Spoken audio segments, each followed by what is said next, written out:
Carlos Alaraz smashed his racket into the Cincinnati hardcourt, laying waste to his weapon. But what drove him to despair as he battled against Gael Monfils in 2024? That's revealed in this video and in Mark Hodgkinson's book, Being Carlos Alaraz. Hodgkinson delves deep into how Alcaraz drew his future goals with pen and paper, and he explores the contrast between Alcaraz and his former coach Juan Carlos Ferrero, who he split with in December 2025. In this video, I'll discuss the main themes in the book and give you my honest thoughts on it. Stay tuned to hear about a rare moment of rage from Alcaraz.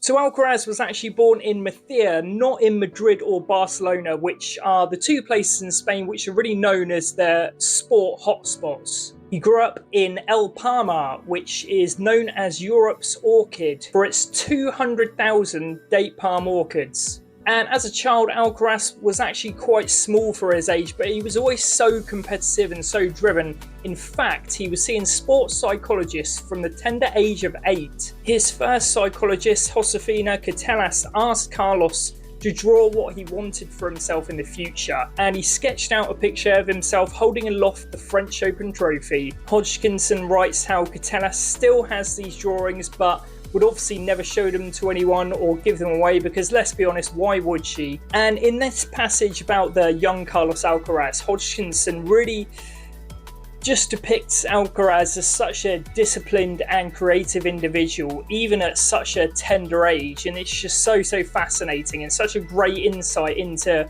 the mindset of the young player. According to Hodgkinson, working with psychologists helped Alcaraz focus less on results and more on the joy and enjoyment of tennis, and especially on his performance as well. Alcaraz has always been someone who smiles through hard points and really enjoys the struggle. Although as a boy, Carlos was trained by his father, Carlos Sr., his family are very humble, non-showy, and they knew when to step away. Alcaraz was essentially guided towards becoming the champion he is today at the Ferrero Academy in rural Villena. Villena is fully off the grid and it's completely rural, and it's really kind of most known for its olives, and it's quite well celebrated for its olive oil as well. It's a place where they really value humility and hard work, so when the young kids actually get to the grounds, they have to seal away and lock away their phones in plastic pouches. The coaches really value humility and respect, and when the COVID-19 lockdowns hit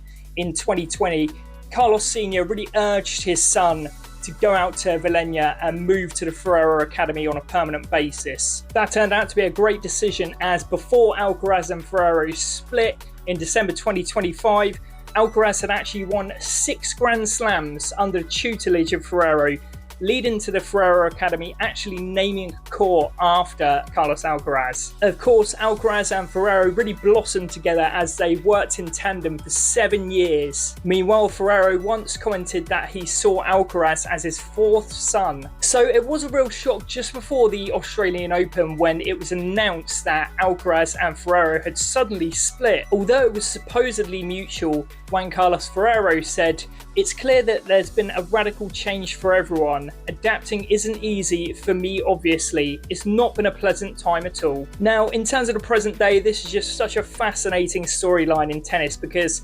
Alcaraz, as Hodgkinson writes in this book, has always been very kind of, laid back, happy-go-lucky. This is the first time since he's been a big star that we've seen him make a really big off-the-court decision. If he's this ruthless off the court, can he become even more ruthless on it? And at the rate he's going, Alcaraz will probably win 20 plus Grand Slams, but it's going to be so interesting to see, who he works with moving forward, because there's been a couple of insiders in tennis, wondering if he's going to work with, for instance, Andy Murray or even Roger Federer. So the next 5 years or so are going to be super interesting in terms of, how Alcaraz moves forward in his tennis. Now, for Ferrero, this really did kind of come out of the blue, but you wonder how much cracks were shown, because before Alcaraz entered Wimbledon in 2024, he actually went on holiday to Ibiza, and Juan Carlos Ferrero really didn't agree with that decision and was just not happy with it. But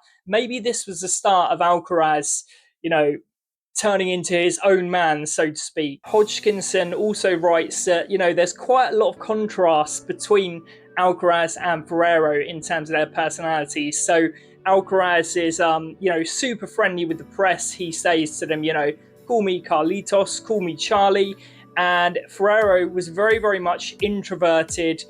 He would say no to a lot, whereas Alcaraz, without making him sound like a kind of people pleaser, I think he is portrayed as someone who, finds it difficult to perhaps push people away or say no to things. And although Alcaraz is very much, the life and the soul, very much a positive person, one moment he wasn't smiling was when he smashed his racket against Monfils in Cincinnati in 2024. Alcaraz later called it the worst match of his career. He was so frustrated and lost in 3 sets and struggled to convert any of his 4 breakpoint chances in the decider. But let's be honest, let's cut him some slack. I'm pretty sure I'd be angry if I lost to a 50-year-old Gael Monfils in 2024. And when I say he smashes his racket, he absolutely goes to town. He, slams it down 4 or 5 times and the racket is just absolutely destroyed. Alcaraz stated, I'm only human, and at this time, at the age of 21, he said he actually considered quitting tennis. This was really one of the biggest revelations in the book from Hodgkinson. So,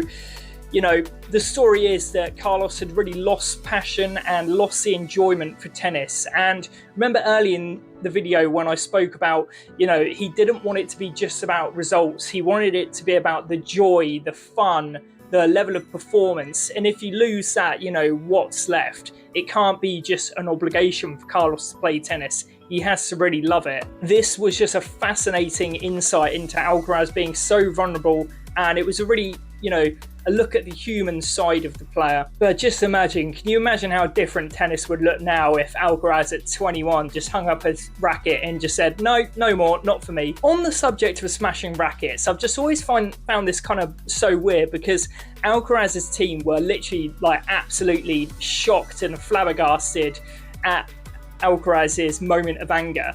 And the thing about smashing rackets, there always seems to be such a stigma around it. Now, if it's on a grass court or, if it's damaging the court, I completely get why it's not the best thing. But in terms of the emotional side, I kind of think, you want to show a poker face to your player, but I think, get that aggression out, it helps. It's quite well known that keeping anger in is not great for you. So basically what I'm trying to say is, tennis coaches, you don't know what you're talking about. Listen to me. Come on, let them express themselves. So to sum up, this was, a really, really cool book. It was very, very much an intimate look into Alcaraz's team and also his childhood. Hodgkinson also writes about Alcaraz's relationship with his older brother, who he really sees as his role model. There's also a great story about the dessert company Postres Reina, who sponsored Alcaraz as a youngster for very little reward. In fact, there was actually barely any clauses in the contract. So when you consider that around 70% of players at a Grand Slam will be sponsored by a business who really expect return on their investment, that's pretty incredible, and it just shows what a great light Alcaraz was seen in right from the start. There's also a theme of happiness and joy in sport, and it's really interesting because, Alcaraz has been perhaps a bit anchored down by comparisons to Nadal, which, by the way, are absolutely ridiculous. They're completely different personalities.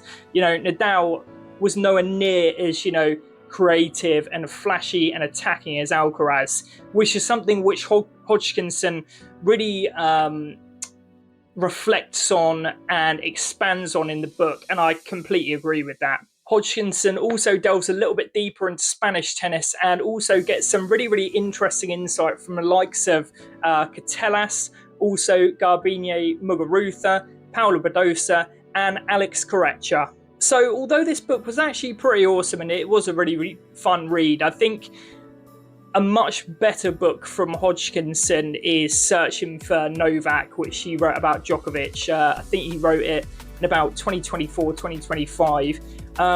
This book, it was quite engrossing, but I just felt towards the end of perhaps, the last 60, 70 pages, it did get a little bit samey, and it was just, people talking about how great Alcaraz is, and it's like, okay, we all know that.